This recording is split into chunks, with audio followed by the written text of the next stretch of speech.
Sup guys, so today's video topic is going to be about overreacting. I think at some point, we've all experienced some sort of overreaction, whether it be a coworker, a friend, or anyone really, and it either led to something that was thrown under the rug a few days later, or something that ends an entire relationship. In general, there are just people who are more passionate about some things, or just care about something a lot, which by the way isn't wrong at all, but they release anger onto others that may or may not be justified. So the example I brought to the table is Daffy from, of course, the Looney Tunes show. And in this one specific episode, to summarize it, the episode is about Daffy overreacting to Porky eating his fries while they're out to lunch. And what ends up happening is that they get into a pretty big fight at the end with one another, and it ends with them finding out the fries were ordered for the table, and thus, they were fine afterwards. But it was Daffy's ignorance that led to their feud, which brings me to my next statement. Where is Daffy's guilt? Like we know, Daffy is pretty much, he doesn't really have any, he doesn't really care about other people.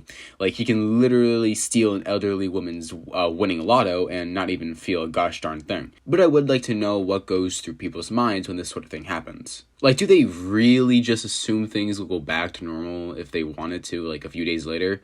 Like, for something as trivial as fries in this example, to me, it just seems like way too much to ruin a friendship with someone over just that. Now, there are some exceptions, of course. I mean, if someone loses your trust or they cheat on you, then yeah, I could totally understand where some would be coming from. But where is that line? Like when do people start caring, And I think it's going to depend from person to person. Like, for instance, for me, I'm rather a forgiving person in the sense that I'd forgive and forget. At least right now, maybe I become the Joker in the future. But to put it simply, a lot of people aren't like that. If you don't text them back, or you don't tell them or something, or you don't give them a gift or something, whatever, they'll think you're the epitome of Satan and should burn in hell. And it's like, dude, chill, it's just a text message. Don't worry, why are you this uptight? At least that's how it is in my eyes. I definitely think in general that the internet sort of ruined interacting with people more than it helped. I might talk about this more in depth in a future video, but